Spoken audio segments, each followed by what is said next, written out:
Какова история возникновения и развития легенды о корабле-призраке «Летучий голландец»?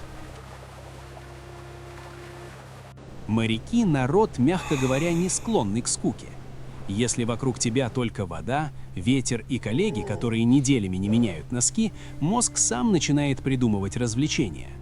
Так, собственно, и родилась легенда о самом тревожном попутчике в истории — корабле-призраке, который не просто плывет, а делает это с упорством человека, забывшего, куда шел, но решившего идти до конца. Экипаж у него сплошь мертвецы.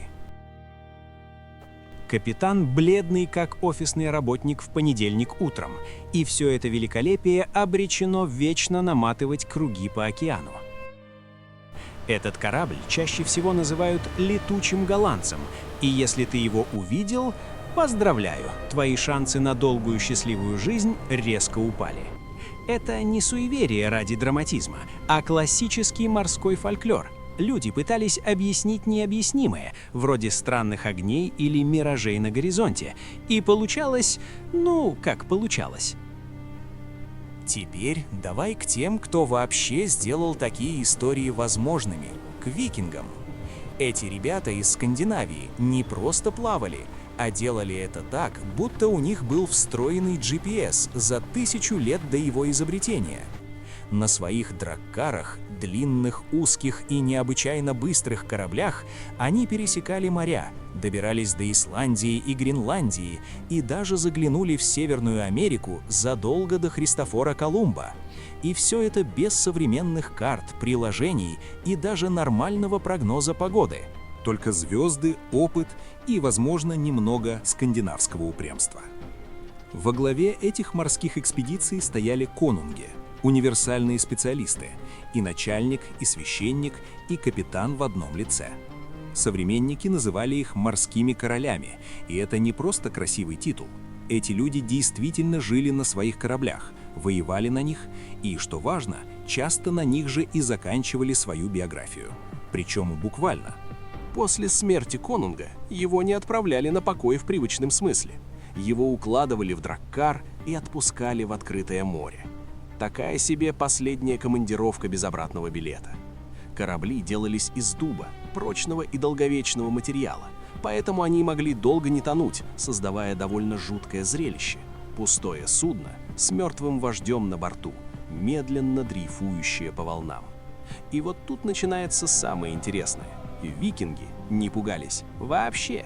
Наоборот, считали это знаком удачи. Некоторые даже делились спокойным едой и водой, как будто он мог встать и сказать спасибо. А самые отчаянные перебирались на этот корабль, рассчитывая, что компания известного конунга обеспечит им место в Валгалла. Месте, где воины днем сражаются, а вечером устраивают пиры, воскресая после каждой драки. Да, у скандинавов было свое представление о балансе работы и отдыха. В одной из саг рассказывается о викинге по имени Стед, который, видимо, решил, что красть у богов – отличная идея. Спойлер – нет. За похищение волшебного кольца его наказали вечным скитанием по северным морям.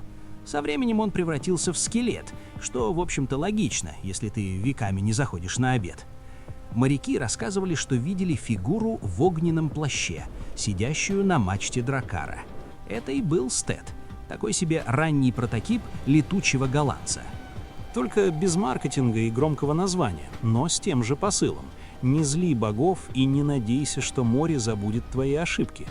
Если ты думаешь, что истории про моряков уже на максимальном уровне драматизма, то подожди, сейчас появится классика жанра «Я поспорил с судьбой и проиграл с разгромным счетом». Именно так, по сути, и родился еще один вариант легенды о вечном морском скитальце, на этот раз где-то у южных окраин Африки, где океан ведет себя так, будто у него хронически плохое настроение. В 15 веке туда отправился Бартоломео Диаш, человек опытный, смелый и, судя по всему, слегка упрямый. В 1487 году он повел небольшую эскадру вдоль побережья Африки, аккуратно спускаясь все ниже к югу, туда, где европейцы тогда еще толком не бывали. И вот тут начинается классический сюжет. Чем ближе к цели, тем сильнее природа намекает, что, может, не надо. Встречные ветры сначала просто мешали, потом начали откровенно издеваться, а затем все это переросло в полноценную бурю. Волны били о скалы с таким энтузиазмом, будто пытались выбить из них признание. Диэш был уверен, что за этим мысом скрывается выход в другой океан, тот самый, который позже назовут Индийским, и, надо признать, он был прав. Но его команда в тот момент меньше всего интересовалась географическими открытиями. Когда вокруг шторм, люди обычно думают не о картах, а о том, как бы не стать частью морского дна. Моряки прямо сказали: «Капитан, давай домой». Но Диэш, видимо, решил сыграть в режим «сейчас или никогда» и поклялся пройти этот проклятый мыс любой ценой.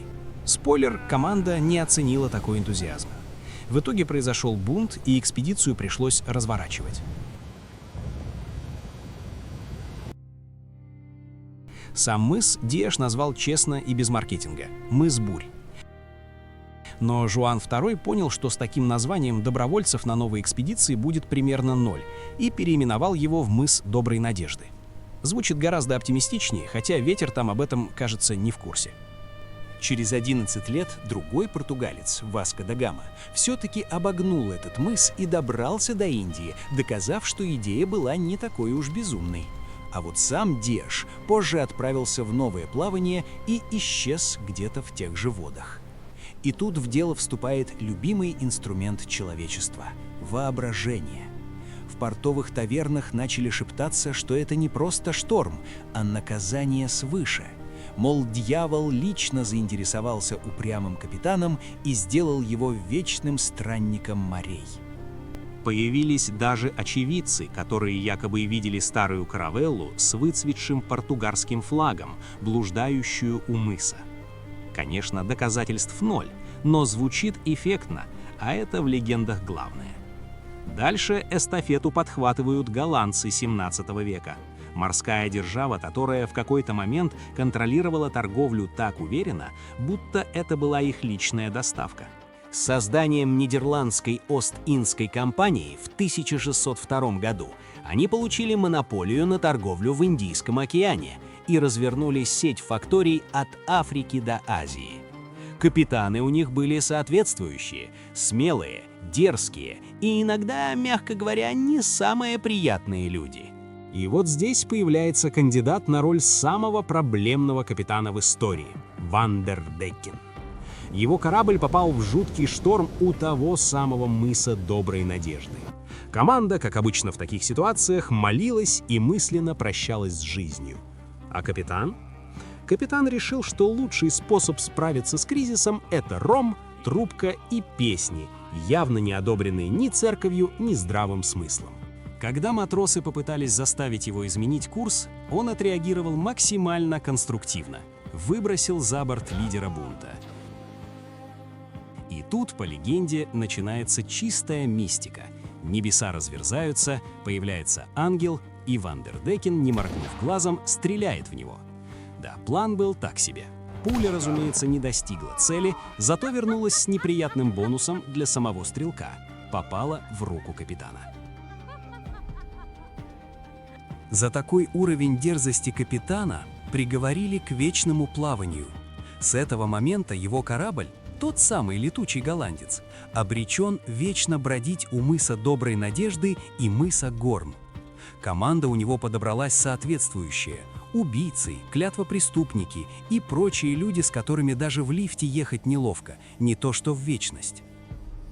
Иногда, по рассказам моряков, над мачтами этого корабля видны огни святого Эльма – реальное атмосферное явление, при котором из-за электрических разрядов воздух начинает светиться. Научное объяснение есть, но, согласись, версия с проклятым кораблем звучит куда интереснее.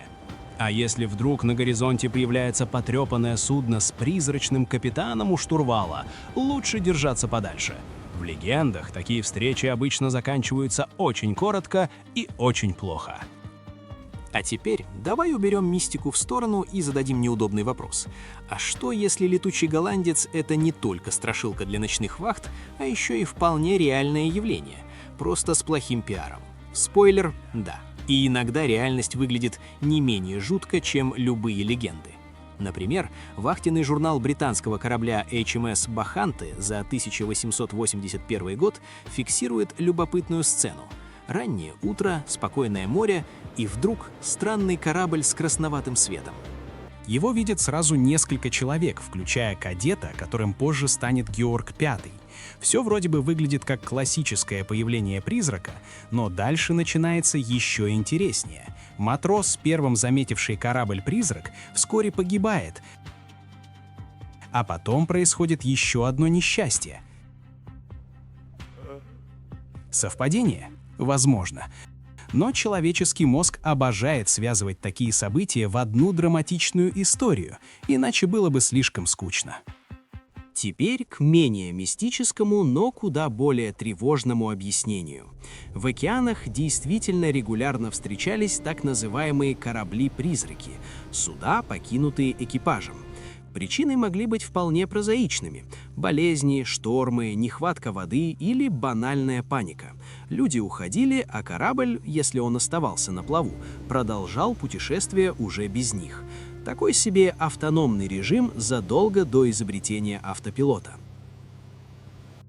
И иногда эти потеряшки жили дольше, чем многие их владельцы. Например, английский парусник Марлброу исчез в районе мыс Горн в 1890 году и нашелся только через 25 лет. Причем не просто нашелся, а вполне бодро шел под парусами, как будто капитан просто вышел на минутку. На борту скелеты, странный налет на снастях и атмосфера, идеально подходящая для фильма ужасов. И вот тут уже никакая фантазия особо не нужна. Все выглядит достаточно убедительно само по себе. К концу XIX века таких дрейфующих судов стало настолько много, что они начали представлять реальную опасность. Это уже не легенды, а вопрос безопасности. Представь себе огромный корабль без экипажа, который может внезапно появиться из тумана. Не самый приятный сюрприз, особенно если ты идешь на полном ходу. Даже серьезные организации обратили на это внимание. Например, Lloyd's of London зафиксировала более 1800 сообщений о встречах с брошенными судами всего за пару лет в начале 1890-х. Это не один рыбак видел что-то странное, это уже массовое явление. Настолько массовое, что при Гровере Кливленде даже собирали международную конференцию, чтобы понять, что с этим делать. Решение оказалось максимально прямолинейным.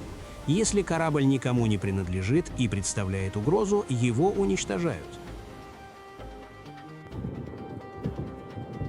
В ход шли броненосцы и крейсеры, которые расстреливали такие суда, подрывали их или поджигали. Звучит как охота на морских монстров, только монстры тут — это пустые корабли с плохой репутацией. И все же полностью избавиться от них не удалось. Даже в 20 веке их продолжали находить сотнями. А в 21 веке, несмотря на спутники, радары и прочие достижения цивилизации, такие истории все еще случаются. В 2008 году у берегов Хоккайдо обнаружили дрейфующее судно без экипажа, без названия и вообще без каких-либо опознавательных знаков. Корабль есть, а истории у него как будто нет. Ни владельца, ни объяснения. Только пустая палуба и вопросы. И вот тут становится немного не по себе. Потому что, как ни крути, разница между легендой о летучем голландце и реальностью иногда сводится всего лишь к одному – есть ли на борту люди. Все остальное – шторм, темнота, странные огни и ощущение, что за тобой кто-то наблюдает – океан умеет обеспечивать и без всякой мистики. Но когда ты остаешься один на один с этим безмолвием, когда волны бьются в борт, а ветер вырывает из рук последнюю надежду на связь с миром, начинаешь понимать, иногда реальность страшнее любой легенды. Потому что в легенде всегда есть конец, а здесь только ты, корабль и бесконечное море, которое не спешит раскрывать свои тайны. И в этот момент ты понимаешь, некоторые истории не заканчиваются. Они просто уходят в темноту, оставляя после себя лишь вопросы и тишину.